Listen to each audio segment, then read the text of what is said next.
So if you look at two restaurants, right, one of them does a good job of bringing you back in to shop there again, and the other restaurant doesn't, guess who has more profitability? The business that is able to bring you back to dine with them again versus the other restaurant who's just out there looking for new people to come into their restaurant, right?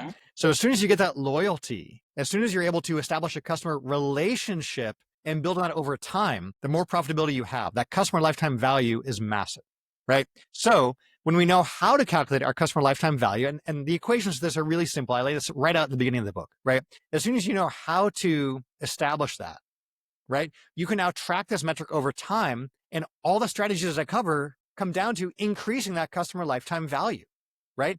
These are strategies you can implement from the playbook in your business like today. That increases not just top line revenue, also the profitability. It allows you to outspend the competition, right? It allows you to have a true income producing asset that you can then sell. Welcome to Diary of a CFO, your essential podcast delivering unfiltered insights from visionary CFOs and finance leaders who are shaping the business world.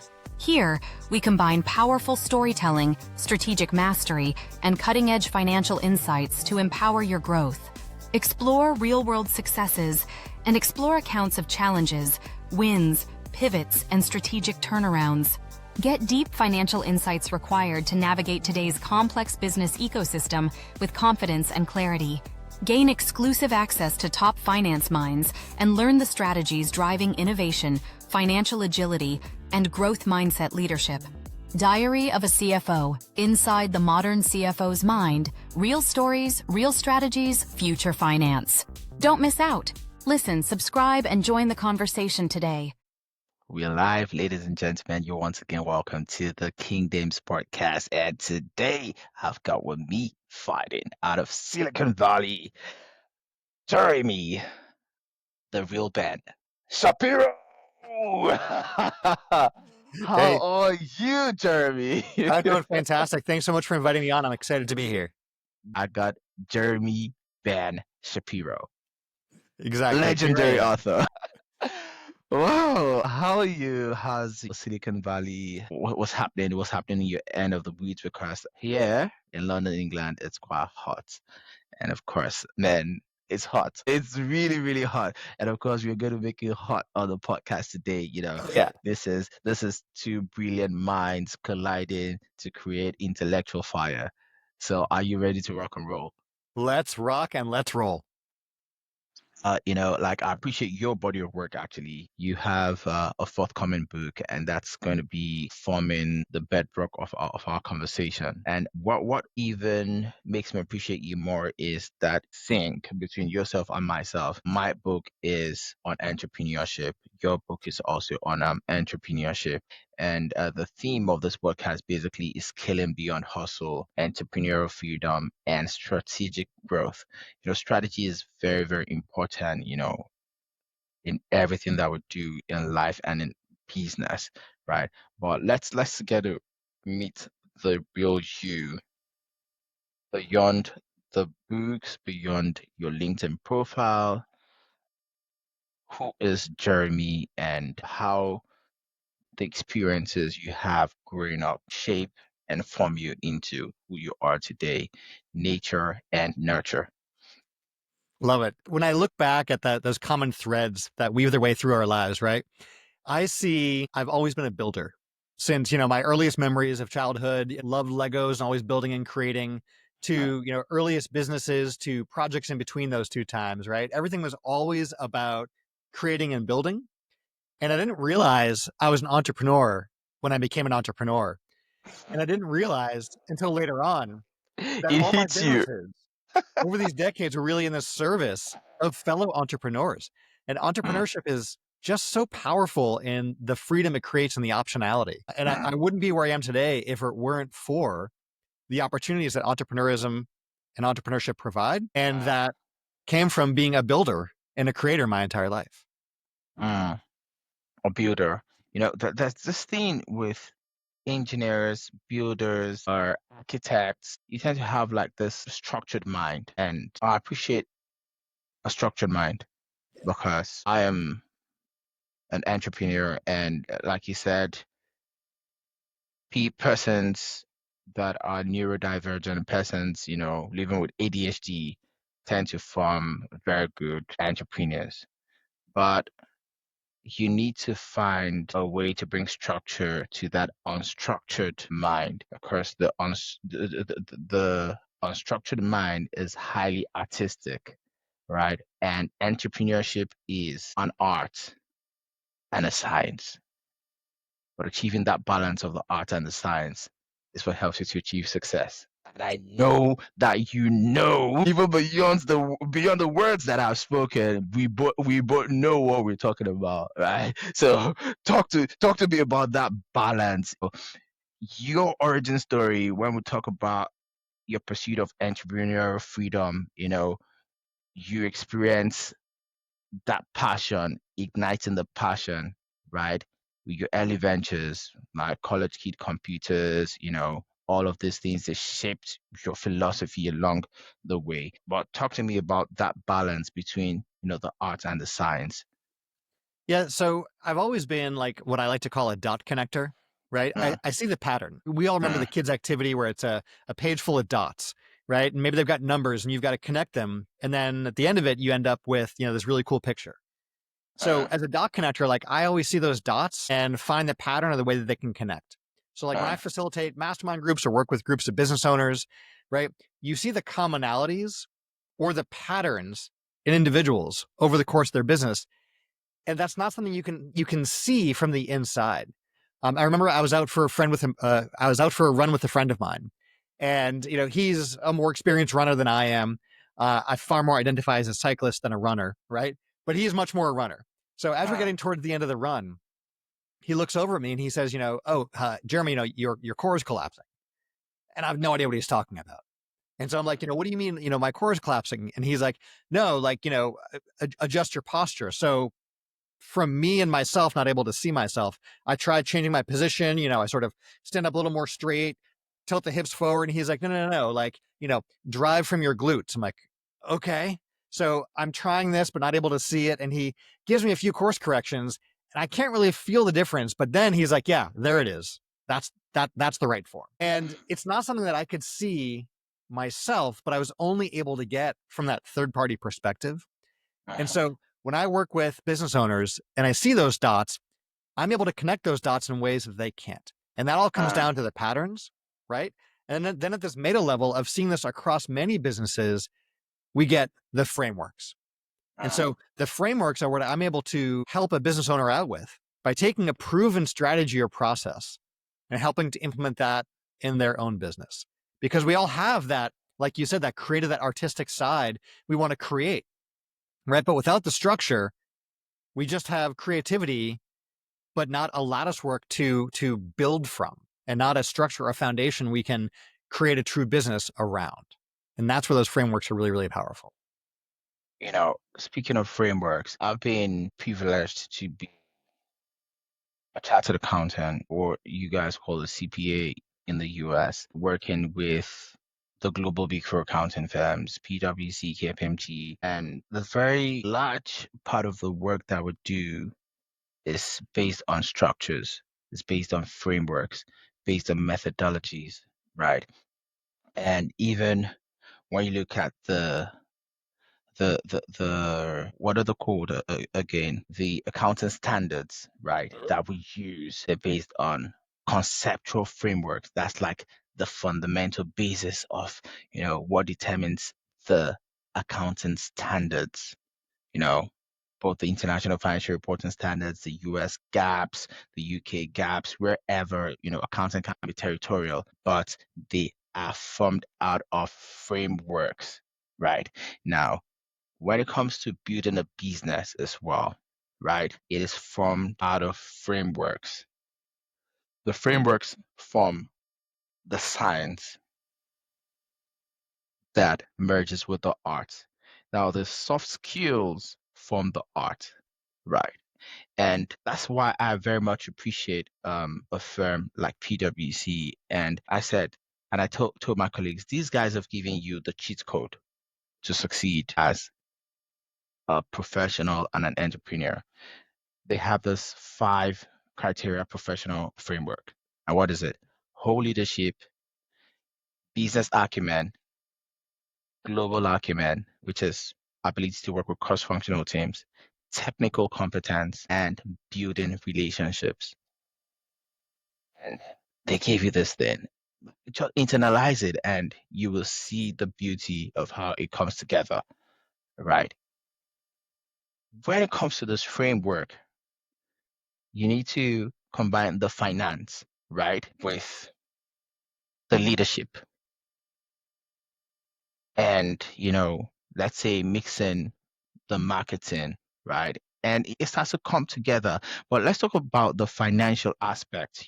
Recently we have the spin-off of the King Dems Podcast, which is Diary of a CFO. And we like to talk about the financial insights. And one thing I like to say often is revenue is vanity, profit is sanity, cash is king. Cash is reality, if you wish. Profit actually says that you're winning in business, but cash flows determines how long you stay in the game. Yeah, that's so spot on. And one of the big things I talk about early on in my book is this idea of, yes, we can talk about increasing sales and increasing gross revenues, but really where we want that focus to be is on that profitability. Because we know how much, for example, it takes to acquire a customer, or for our listeners, I hope you know how much it costs for you to acquire a customer. So what if instead of just trying to get more of those, we could actually increase the profitability with an existing customer? Right? Now that does a few interesting things. One, it lets us spend more to get more customers. We can outspend the competition, and that's really important, right? But two, when we actually look at the financials in a business, especially for a smaller business, right? Business owners may not realize that when we look at true profitability, the revenue you take out of the business as the business owner comes in a few forms. But if we were to remove you as the owner from all the roles in the company and instead hire someone else to do all the things you do in the company, how much profitability would you still have that's a benefit to you as that business owner? Because when we look at a business as an income producing asset, right? Your compensation right now is partially salary and what you're paid for doing the work you do in the business and on the business. But there should also be the profitability that comes out for you as the owner of this income producing asset. And most business owners don't separate those two and just take revenue out without thinking about what it would cost to replace themselves. Because when you go to sell your business, are you going to keep a job with that new company? Or are you hoping to actually clear some profit by selling your company? And if you can't afford to sell a company because the new buyer can't afford to hire people to do what you do, then really what you're selling is an owner-run, glorified job. You're not selling an income-producing asset. Now, what you just said, a fractional CFO said that something similar, along the same lines, on the show. Her name is Monica Roca Quesada. She's a fractional CFO. And then she says, a lot of business owners actually trade their jobs for lesser paying income as a business owner. And then you realize that, yes, more risk. So think about it. Yeah. So one of the litmus tests I like to do when I'm talking with folks to sort of figure out where they are in this journey of being a solopreneur to a true business owner is this question of how much time they can take away from their business, right? So can you step away from your business for a day, for a week, for a month, or maybe even a quarter, right? And come back to your business and have it be the same as when you left, or ideally even better than when you left. For many business owners, they can't imagine taking a week away from the business. And if they do, they're on the beach, but they've still got the phone in their hand and checking in on things. That's not really truly being away, right? When I say offline, I mean like not on your email, your message, your text, truly disconnected from the business. Can you be offline for a week or a few weeks, a month, or even a few months and come back to a business the same or better as when you left? Right? Now, what's interesting, a few months, I wish. I've done it many times and I've helped my clients to do it as well. Unfortunately, I am not there yet. I wish to be there. Well, so here's what I think so interesting. And this can, this mindset shift can help you to get there, right? I'll share with you a brief story about one of the earlier times this happened. Please My wife and I were getting ready to start our family. And, we were expecting our first. And after, 3 months, we started telling folks the news that we were going to be having a baby in like 6 months, right? So when I went to my team and I shared the news with them, I followed good advice, which was hire people, smarter and wiser than you are. And I had really experienced folks on my team experienced in more ways than just the parts of the business for their job, right? Many of these folks were already parents and had families. And here I was about to become a dad. And so I shared the news and my team said, like, Jeremy, that's amazing. We're so excited for you. You're going to, love having, a kid. And we've got 6 months to figure a few things out.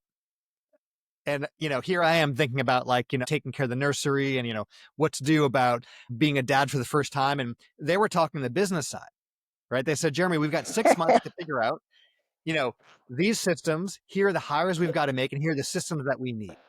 And so over the next few months, we took care of those hires. We got a bunch of knowledge out of my head and we created some of the systems that we still needed. We already had a team and systems, but we filled in some of those gaps. And so when my daughter was born, I was able to truly step back and not look at my email for 3 months and not see team messages and really be completely disconnected. And when I came back after 3 months of being able to be so present with my wife and my newborn daughter, right? Not only did I get time in our lives, I'll never be able to get back ever again. I came back refreshed and renewed and so excited and ready to jump back into the business. And I came back to a business that was better than when I left it, right? And so that's the kind of thing I've been able to do many, many times. And I've been able to help others to do in their business.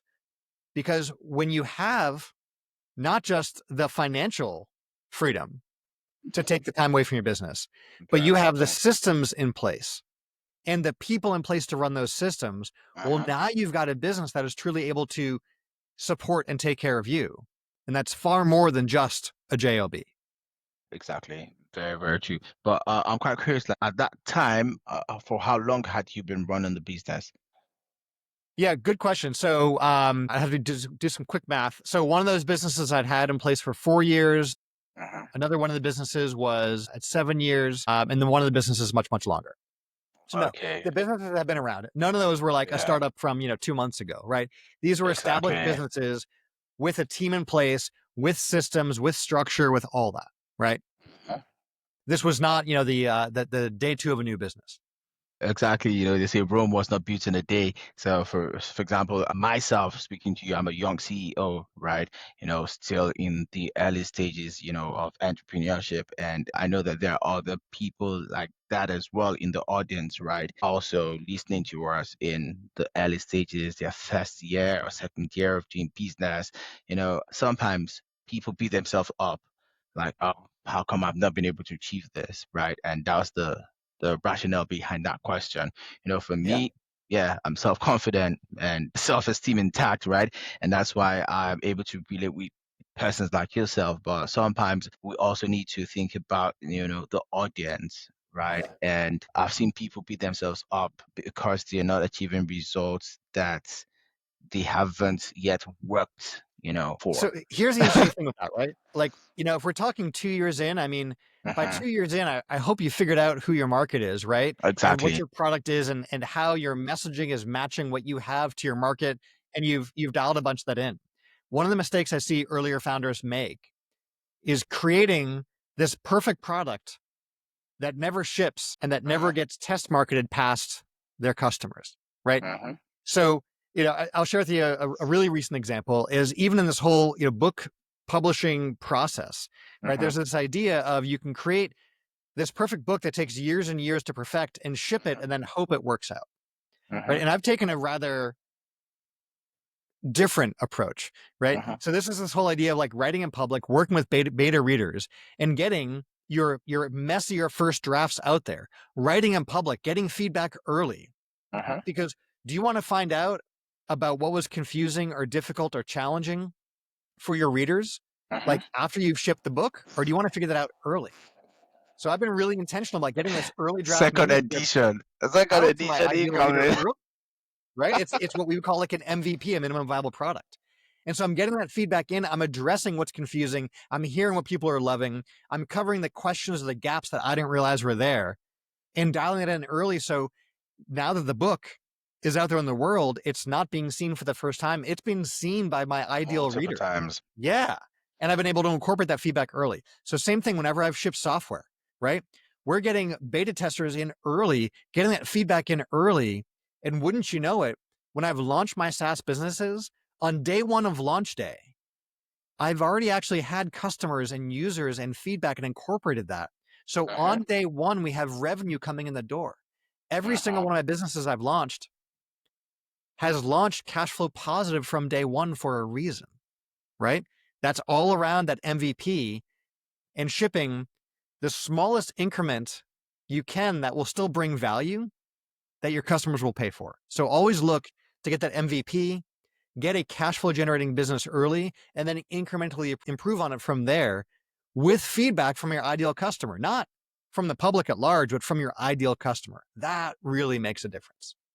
Very, very important. I very much appreciate, those nuggets, right? That should be I'm sure it's going to be a big highlight reel for this episode, because these words money cannot buy.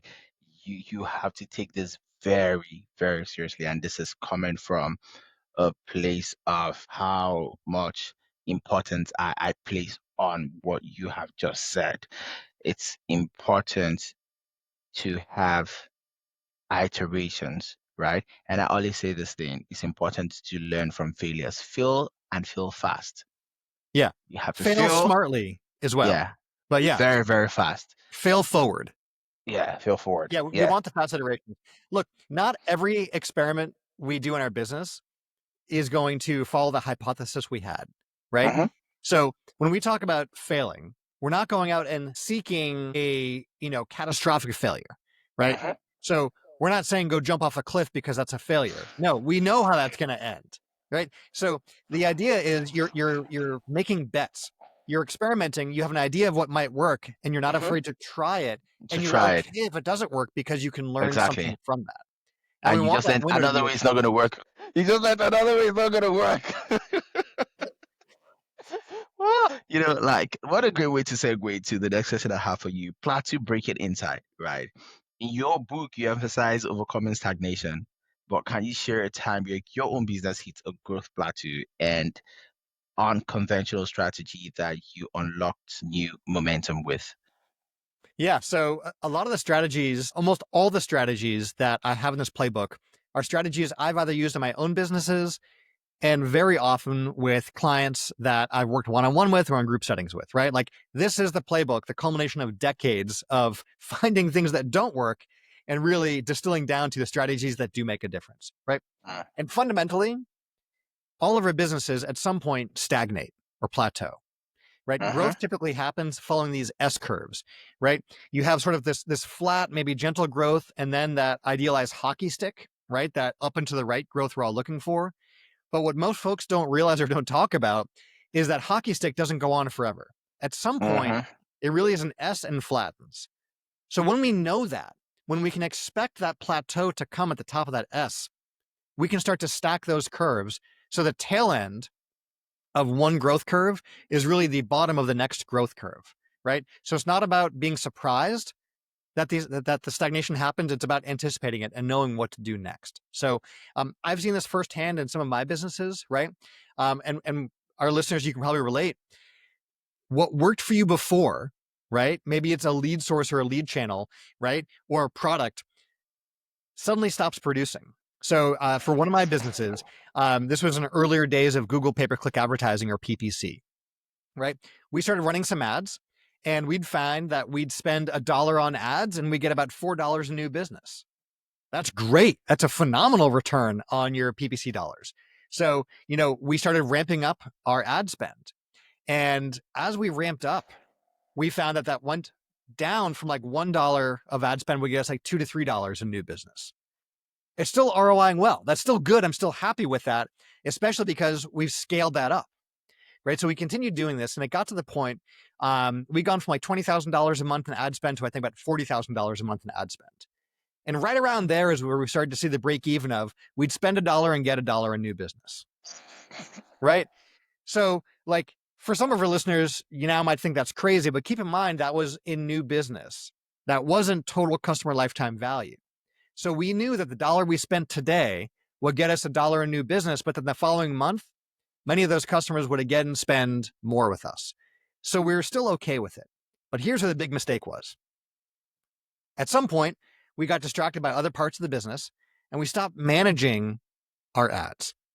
And so the ad spend started to grow, but now we weren't seeing $1 return. We were seeing like 80 cents on the dollar and 60 cents on the dollar. Now that was a problem because now we're starting to bleed money. What was working for us and that was scalable, for some reason, stopped being effective. So what do? You could shut it off. Well, that was our biggest source of new customers, right? We could let it just keep running and continue to bleed money and get worse, or we bring our attention back to it and figure something out. So we realized that this was not where we wanted to be spending the core of our energy. And there are other folks who knew this better, who they woke up every day excited about the latest changes and what was happening with the algorithms and the latest releases and all that. And we brought on an agency to help us out to actually run that part of the business for us. And what they're able to do almost immediately is two really important things. One is they did like the negative exclusions for who we don't and where we don't want to run ads. Right? So they're able to clean up the targeting and the niching of where those ads went. And they were able to improve the effectiveness of the ads. So on two ends, they got rid of half of the poor quality people who were looking at and clicking on the ads, and they doubled the effectiveness of it. So we're able to effectively have a X improvement just by paying someone else to run that part of the business for us. And so we brought that back into efficiency, right? But that comes down to keeping an eye on your numbers and also realizing that what did work for you yesterday may not work for you today. We've seen this happen with companies who built their entire business on, for example, Facebook. And then overnight, the algorithm changes. And suddenly, right, your sole source of new customers and traffic and impressions goes away, right? So the growth and the stagnation I've seen, and even worse than stagnation, is the downward trend that I've seen in businesses of mine in the past. And I see in clients' businesses, when they find us, we want to figure out, what do we do to turn the ship around? How do we break this plateau and get back to growth, right? Growth is exciting. Growth is what fuels us. We all know that feeling, especially early on when you get a new customer, you get a new client, or you see another order come in, or you wake up and look at your email and you see order, right? That's exciting. We love that. And so it's really rewarding to get back to growth and put that back in place. Speaking of algorithms, the most recent algorithms change that is causing frustrations, on the internet is YouTube. The algorithm, the algorithm is really annoying lately. YouTube, please do something. Here's the thing, right? You can't control the fact that the algorithm changes or how it changes. But what you can do is you can control how you react to that and what you do to hedge against that. Exactly. Speaking of hedging, I'm not going to talk about that aspect today. because this content is going on YouTube, so we'll talk about that behind cameras, guys. If you want to know what we have coming up with, please drop a comment and send us an email. We'll get back to you. Jeremy Shapiro, you are a mastermind when it comes to business magic. As a facilitator, you've seen countless breakthroughs. So what's one standout story of a business owner who has transformed their trajectory using your frameworks? So I love when I'm working with groups of business owners. Like one-on-one is great too, but in groups, we get this really cool cross-pollination of ideas, right? Like, sure, I know a lot of great things and can help businesses, but when you hear a diverse range of perspectives, there's some really powerful magic that happens there. Right. And this all goes back to that mastermind concept that Napoleon Hill talked about. Right. But when you're surrounded by other individuals, right, who are on that same sort of path, we get what I call the cross-pollination of ideas. And this is where you hear one person share a strategy that's working well for them or a challenge they're facing. And we're able to take that idea and implement a version of that in your business. Right. So if you go to the industry trade groups of other people doing the same thing you're doing the same way you're doing it, you might get incremental improvements. You might hear about ways to do the same thing, but like a little better. But when you leverage an idea that someone else is using in a totally different industry or a different business model in your own, it's powerful. And one story that comes to mind is, the legal space, right? Or the medical space, very traditional established industries of folks doing the same thing the same way, right? And no one really doing things different or shaking up the industry. Well, I've had the pleasure of working with folks in both those industries and seen how they've taken models from outside the industry and put them in their own industry. Specifically, I'm thinking of subscription-based revenue, right? How many attorneys or doctors have taken a best practice from like the SaaS industry or the membership model and put that into place in their own business? Some, but not a ton, right? So we've had folks take those strategies and add on a recurring revenue component to their business, bringing patients and clients back, right, in a valuable way. Because the key piece in all the strategies we talk about in the playbook is an exchange of value, right? You need to be offering an incremental value to your customer that's going to bring them back again.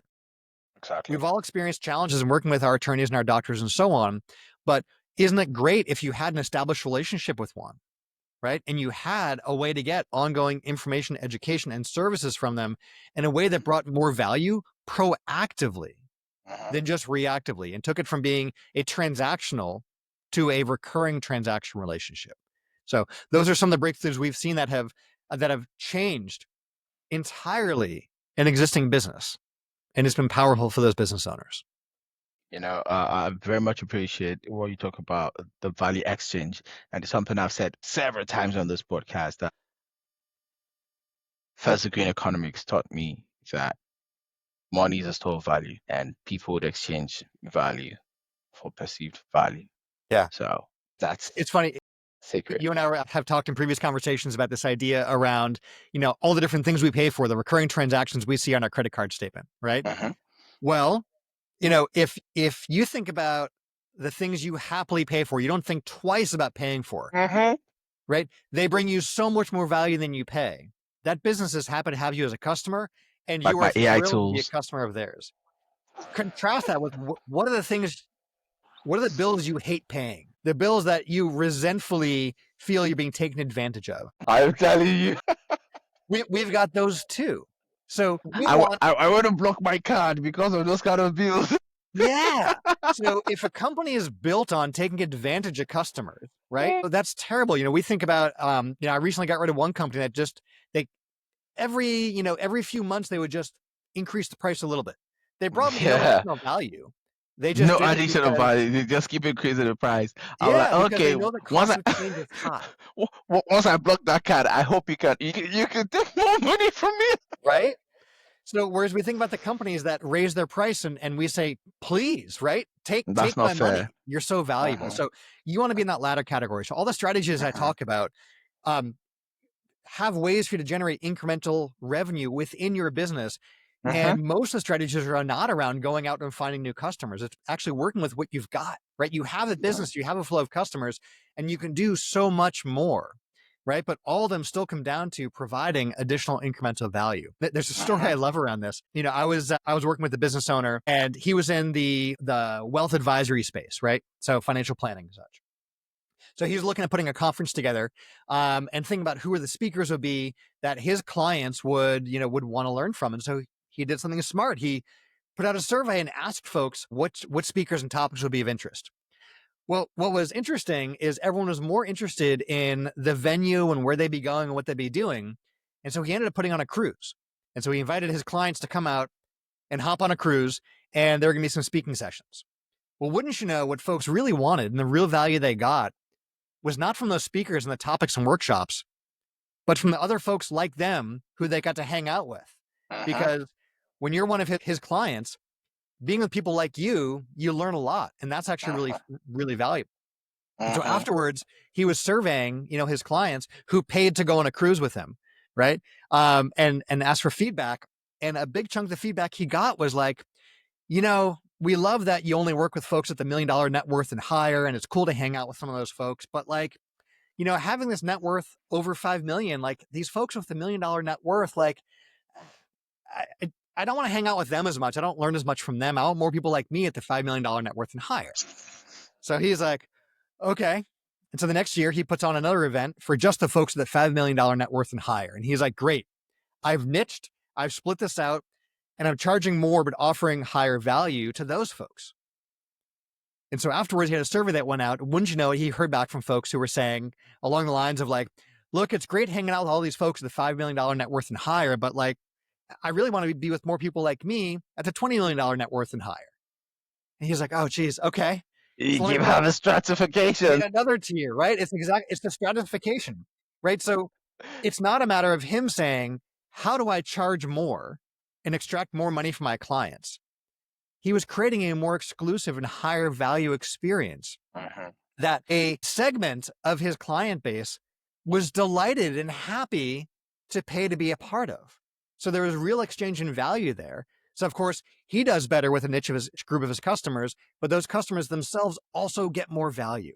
So the key to this always, again, comes down to exactly what you were saying, is you want to have a true exchange of value for your clients.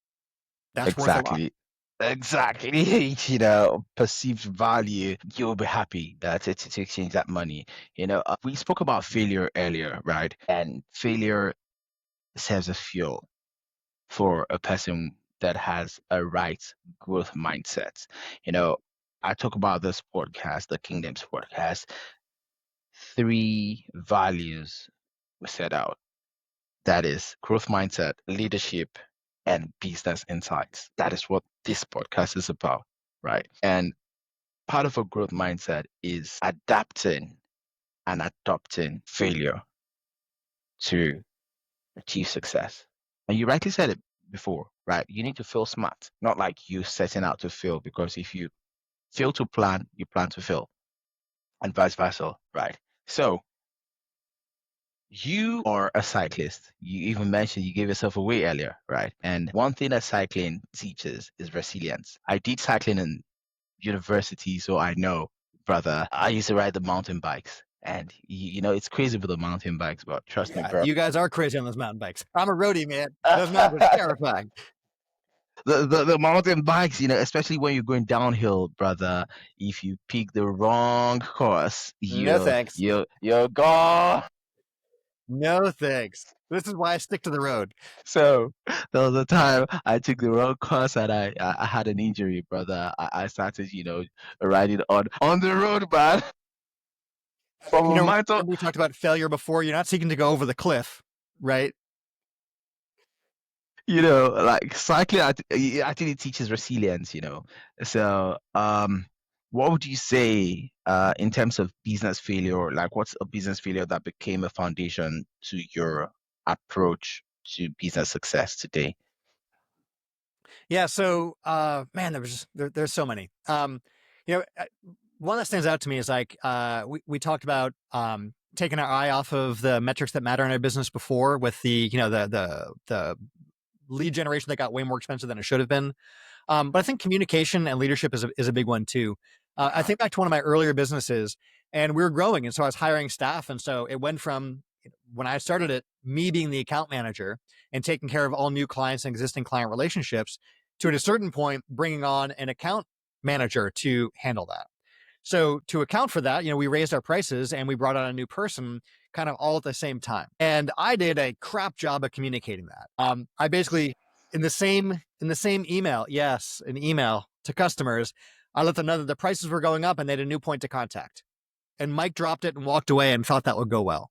I was growing, I was scaling. It was a good problem to have. Of course, the prices need to go up and there'll be new faces. And it was just so poorly communicated.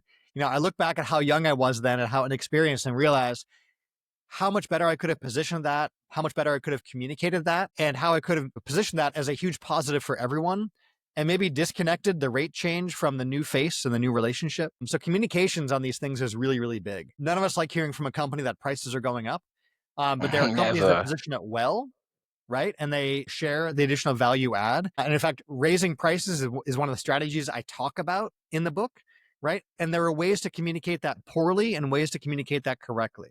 And just like we were saying before, there are times and ways to increase that value so your customers want to pay you more because of the incremental value they're getting, right? And that's not something you should be afraid of. And in fact, having some customer churn because of a price change is actually okay, right? And we talk about some of the math behind that if you want to nerd out on what that looks like. You and I both love the economics and digging into the financials on that. But like, you can increase your prices and lose some customers and end up not just with higher gross revenue, but also more profitability too.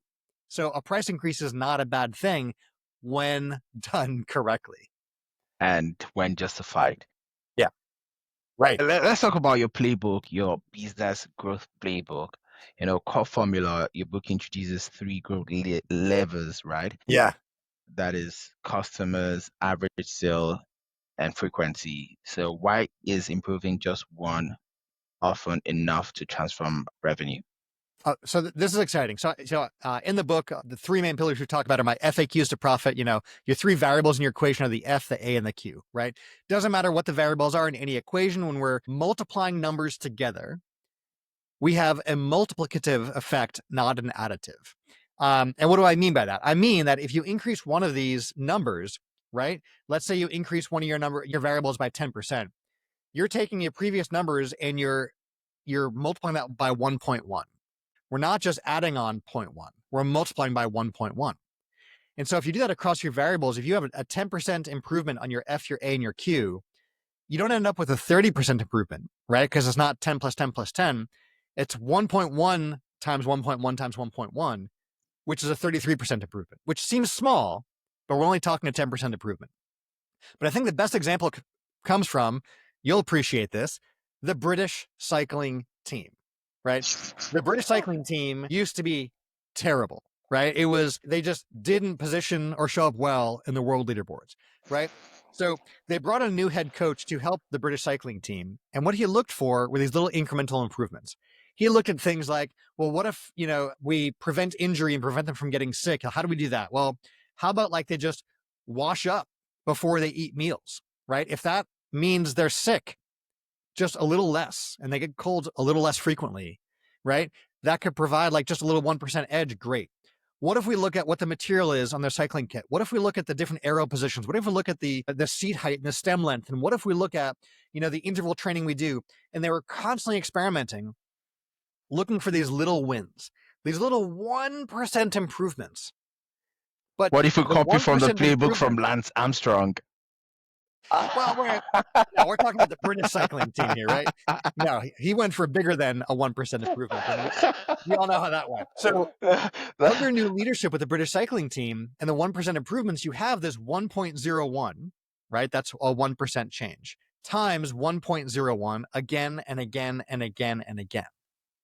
And when you do that out, those little 1% improvements, those multiplicative improvements, brought them to be a world contender and world champions, right?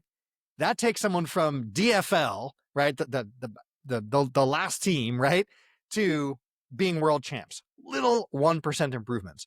And so that's why in the book I talk about this is a playbook of strategies. Not all of them will apply to your business or where you're at right now, but applying one of them and seeing a small improvement to one of those 3 variables can be the difference between going out of business, staying in business, and really getting back to growth, which is where it's exciting, it's where it's fun. It's what we love as entrepreneurs, is that true growth. True growth is very, very important to achieve development. And I think that's why I like that structure, growth and development. You cannot develop without growing, right? That's that growth mindset, right? Yes. When I look at the folks I work with and the commonalities, one thing I see is that I work with lifelong learners, right? These are folks who actively read books, they listen to podcasts, they buy courses, they go to conferences, right? They're always looking for that edge. They're not looking to prove what they already know. They're looking to discover what they didn't know, because that's where that real growth happens. That only comes when you go out seeking the unknown. I tell people something. The more you know, the more you discover that you don't even know. So true. And the more you want to know. Yeah. We're knowledge seekers. But it's so sad that, those people that don't know, and they think they know. There's some scary statistic. I forget what it is, but it looks at, what the last book the average American has read. And for a significant portion of America, the last book that they read was in high school. And that's sad and scary and telling. And contrast that with, those of us who have libraries at home, those of us who actively are going out there and buying new books and, and looking to read and learn, not to prove a point we already know and back up a position we already have, but to challenge our beliefs, to seek out new knowledge, and to seek to grow ourselves and our businesses. And that's really exciting. You know something? Your book actually very much aligns with my philosophy. And I want to pick up that point where you talk about profit versus hustle. Right. Yeah. And I keep saying revenue is vanity, profit is sanity, cash is king. Right. You warn against gross revenue vanity metrics. But how can leaders prioritize profitability without stifling growth? Because, the main metric for growth is revenue. Yeah, let's not lie. And we're here talking about growth and the growth mindset, right? But I've been, in the big four accounting firms, anything finance, anytime they say growth, right? The number one metric they bring to the table is, let's not lie, revenue. Yeah. So the top line revenue is an important number, right? But which business would you rather, have as an income producing asset, right? The business doing $1 million a year in top line revenue, but with 2 million in expenses. So burning $1 million a year, right? Or the business doing, 800,000, but with only 300,000 in expenses. Yeah, exactly. Right. And that, that's why I said, like, without stifling the growth, right? How can we improve profit without also slacking in terms of that, top line revenue? Yeah. So many strategies we talk about, almost all of them will help you to increase your top line revenue. So you're going to increase the gross sales. But the question comes down to, like, at what expense, right? So if you're growing that top line revenue, but you can never make back the negative burn you have, you don't make up for it with volume, right? This comes down to, like, if you think about a car dealership, right? They're selling cars, and the sales folks there are told, move more volume, move more units. And so they go out there and they discount the cars and they lose money on every single one, but they move a lot more cars, versus you have the sales rep who sells the cars with a high profit margin, but doesn't move as many. Who's the better sales rep for the team? The one bringing in lower volume, but a lot more profit, or the one that costs you money on every single sale, right? And we see this in our own businesses, right? At the point you've got sales teams, you may have sales reps who are out there selling your product and promising things that the fulfillment team can't deliver on. So you end up with a dissatisfied customer who churn. That's right? Like when the promise customers, you be scared of, like, excuse me, like, right? Whereas if you're intentional about who you bring on only your more profitable customers. That's a customer you can deliver value to and that are not going to churn. One of the big things I talk about in the book is looking at this churn number, right? Meaning the point you lose a customer, right? So we want our customers to stay with us a long time. You don't get that by tricking folks into being customers of yours, right? Or making promises you can't deliver on, or having inflated value that's not really there. Those don't stand the test of time. When you truly deliver value ongoing over time and you become a utility to your customers, someone that they want to transact with again and again, you know, have that customer for a long time. And if there's profitability there, that profitability stacks and grows over time. There's a number we have in business called your customer acquisition cost, right? This is your total cash layout to bring a new customer in. Maybe it's your ad spend. Maybe it's the referral fee that you pay to an affiliate partner. Maybe it's a sales commission, whatever. All in, you look at what it costs to bring in a new customer. You only pay that one time. So if you pay that and transact with a customer one time, well, let's say it costs you $40 to bring on a new customer for a $50 sale. You've made $10 per customer. All right, you can scale that. You can grow that, right? So long as you know that number. But now what if that customer, that $50 comes in the next month, and so on? If they stick with you for a year now, right? You now have that $50 times the 12 months. You now have $600 in top line revenue, but your acquisition cost was still the $40, right? You're paying that customer acquisition cost one time. So how do you keep them with you for a longer period of time and continue delivering value? And that's what a lot of these strategies are around, is how you increase that customer lifetime value, right? Because let's go back to that same example. The customer lifetime value was actually the next thing on my notes right here. Yeah. Okay. Go for it. I'm like, why is it the North Star like for sustainable scaling, and like what's that simple way businesses can start tracking it? That was the Yeah. question I have here. All right. Let's say you and your quote, quote, competitor both sell effectively the same product or service, right? And we'll use the same numbers we're using in our example, right? You spend $40 to get a new customer, and that first sale is $50, right? Your profit there is the $10. So if you can keep that customer with you longer, and so you now have $600 in sales, you could now spend $60 to get a new customer. Your competitor can't, right? Because they're going to lose money and go out of business. But you crack the code and you know how to generate more revenue from that same customer, right? So having a higher customer lifetime value allows you to outspend the competition to bring on customers, effectively putting the competition out of business while you attract all those customers. And, right? and mind you, sorry to interrupt you, that value, that amount is actually sunk cost, because it's a one-time cost. Yeah. Yep. So if you look at two restaurants, right, one of them does a good job of bringing you back in to shop there again, and the other restaurant doesn't, guess who has more profitability? The business that is able to bring you back to dine with them again versus the other restaurant who's just out there looking for new people to come into their restaurant, right? So as soon as you get that loyalty, as soon as you're able to establish a customer relationship and build on that over time, the more profitability you have. That customer lifetime value is massive, right? So when we know how to calculate our customer lifetime value, and the equations to this are really simple. I lay this right out at the beginning of the book, right?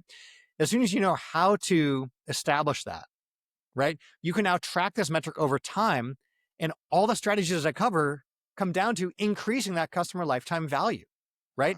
These are strategies you can implement from the playbook in your business like today. That increases not just top line revenue, also the profitability. It allows you to outspend the competition, right? It allows you to have a true income producing asset that you can then sell. You can now step back from and let cash flow higher. You can put your foot on the accelerator and grow it more. It gives you the optionality. You've got a real business at that point. Wow, they say it takes 4 minutes to save a life, and of course, we've got just 4 minutes left on this podcast. And I've got like really interesting stuff, like the discounting trap, the quick win challenge. I would have loved for us to discuss, but I want the audience to compel Jeremy B. Shapiro to be back here for part 2. So, guys, go into the comment section and flood the comment sections with requests, compel this man, sign the petition for this man to be back for part 2. From me to you, Jeremy, like I love you very much. I appreciate you very much. You are a man after my heart, and of course you are a man that, aligns with the intellect, the God-given intellect that we both share. God did not give only me, he gave it to you as well. So let's end with a quick fire round questions. Sure. So number one, productivity hack. So what's your favorite underrated tool for scaling efficiently? Time block. Figure out a thing you're going to get done. Know the clear definition for success. Put it on the calendar. Get it done. It's got to be bite size. You should be able to finish it like in 90 minutes or less, and you got to be able to ship it. What did I just say? I said God did not give that intellect to be only me. I said this on the podcast before. That what's your favorite tool, underrated, tool? And I said it's your calendar, and you just mentioned it. Like that is the biggest project management tool. People don't know it. Like even family members of mine, if you want to have a meeting with me, I tell them, book my calendar. There's a reason why when you live by the calendar, and especially for people like me with ADHD, when you have the calendar, aligned, it just helps you to be able to plan your time and be efficient, be productive, and, be happy. One of the biggest challenges as a business owner is you're your own boss, which means you can do what you want. So if you don't want to get a task done, you don't have to, right? If you want to screw off or do something else or, not work in the business, you can. Right. So when you actually box things and put on the calendar and even set a destination, like for me, I love coffee and going to cafes. I'll say like, all right, I'm going to the cafe with this laptop, no power adapter, no Wi-Fi. I have like this thing to get done or these 3 things to get done, and I'll get it done over a good cup of coffee. And I know I got to go. Right. So that's Absolutely. it's really powerful. Absolutely. Number two, book peak. Besides your own book and my book, so what book should every entrepreneur read? Gosh, I even published my list of like some of my top favorite books and the big lessons from there. So a few, right? One is Cash Flow Quadrant, Robert Kiyosaki. Oh, wow. Talks Guess about what? this idea. Guess what, my brother? Robert Kiyosaki actually shares the same birthday with me. See? You know? Dag. Yeah, so good. So that's a great one. I talk a lot about that idea of moving from self-employed to true business owner to investor a lot. Very, very great book. Built around that is huge. The E-Myth Revisited is so foundational and powerful as well. That's Michael Gerber's seminal book. Is great. The Go-Giver, Bo Berg, is also fantastic. Love that one as well. There's more, but you said just a few. There's your top five. Yeah. Okay, so cycling wisdom. So what's one lesson from endurance cycling that applies to business? Oh, a friend of mine, Chaku, once said, as we're on a climb, he's like, hey, just one more pedal stroke, right? Just one more pedal stroke, right? Next thing you know, a few million pedals later, you get somewhere. And the same in business, especially with time boxing, right? If you know what's going to move you forward, get that thing done, right? Just like you talk about, grind and execute, right? Put the time in, get it done, and you move on to the next thing, right? Grind and execute. It's so big. I mean, right there, man. Those are two cycling pedals. Grind, execute, grind, grind and execute, one my pedal stroke at a brother. time. My brother. This is my brother from another mother on the other side of the pond,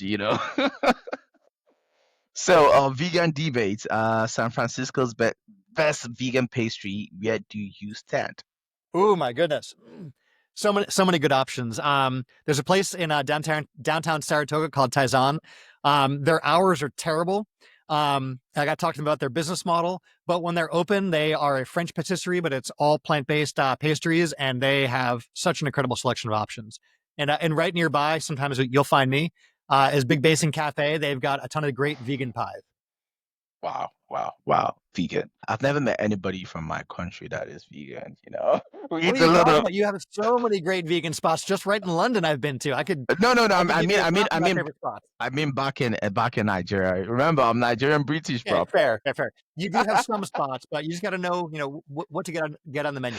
So, number 5, surprising fact. Share something about you that is not on LinkedIn. I don't think I talk about this on LinkedIn. Like I'm a passionate coffee lover. I think I realized the other day I've handmade with love like over 2,500 cups of pour over coffee for myself, family, friends, and other folks. I love making a really great cup of coffee, and I'm always out looking for who's got the best, what the local roaster is wherever I go. I think you make good friends with a friend of mine. She's been on the podcast before. She's British Zimbabwean. Her name is Moira Abaji. Her Instagram handle is Smell the Coffee. I love it already. I just smelled it when you said it. That sounds great. Smell the coffee. And guess what? There was this competition, wherein people were meant to win a coffee machine, and she won the competition. And when they were announcing the winner, they were like, "Smell the coffee, won the coffee machine." I love it. Wow, interesting. The hardest thing to say is goodbye, but of course, guys, please go to the what do you call it now? Comment section, the notes, right? And of course, go check out the links to Jeremy's LinkedIn, his website, his book, and of course, Jeremy, do you have any final words for the audience? Give them your last words, advice, and please help me beg them. Let them do the needful. Let them share. Let them help my work. I'm doing the hard work, bringing great guys like this. Love it. Yeah, ask those questions. Love to come back and answer some of the questions you guys have in the comments for sure. Always happy to do that. But yeah, the biggest thing is implementation, right? We can all have the greatest ideas, but until you go and implement and execute, it's merely just an idea, right? Absolutely. If you're looking to get your hands on the full playbook of what I've been talking about, of these tried and true strategies, you can check out Your Business Growth Playbook, yourbusinessgrowthplaybook.com. You can check out the book there. I've got a great checklist for you, even an audio overview of the book for all of us podcast listeners. And I know we love the audio overview. That's all over there as well. But again, you got to execute. Go get it and implement a strategy. I'd love to hear in the comments what you got done and what made a difference for you. It's quite interesting how you always talk about things that are very, very close to my heart. You say, go get it. And I think I do have this book. If I do have it here, unfortunately, I don't think I have it here. I need to go pick it up. And do you want to see what it says? You want to see what it says? I'll be right back. So There you go. Go-getter. Love it. You are a go-getter. And our listeners, we are all go-getters. Let's go get it. And of course, from me to you, love and respect, to the audience, love and respect to you guys. Please do the needful, share with your network. Please keep supporting the great work that we do here. We are currently ranked global top 10%, on Listen Notes. We are on Podchasers, hottest podcast, right now, globally ranked at, I think the power rankings are on 37. And of course, we've been on the Apple Podcast Global Top 200 chats in about 15 countries within the past 3 weeks. Uzbekistan, Pakistan, Nigeria, United Kingdom, USA. What's happening? You guys, God, you guys need to work me. I want to be on the charts in the US, bro. We'll get you on the chart. I've been on the charts in Denmark. I've been on the chart. Where else? Singapore, Malaysia, Philippines, South Africa, stand up my chummies, Tanzania. Where else? Yeah, that's where I can remember right now. Serbia. Oh, man, Serbia, they've done me well. I was as high as number 3 in that country, Serbia. Man, I think I need my Serbian passport now. Right? It's been amazing, the love coming from everywhere. I'm very, very grateful. I'm very grateful. These things started, less than 2 years ago, and seeing, my name on this chat, it's just a testament to the great work that we're doing, and want to see more. I'm really grateful, guys. And of course, from me to you guys is a very big thank you. From me to Jeremy, I want to see you again. Please go book part 2, but please, guys, compel this man to come back. Thanks for inviting me on. This was a ton of fun. Love the show and the guests you have on. And thanks for putting this together. And you earn every one of those spots you got on those charts. Thank you very much. God bless you, brother.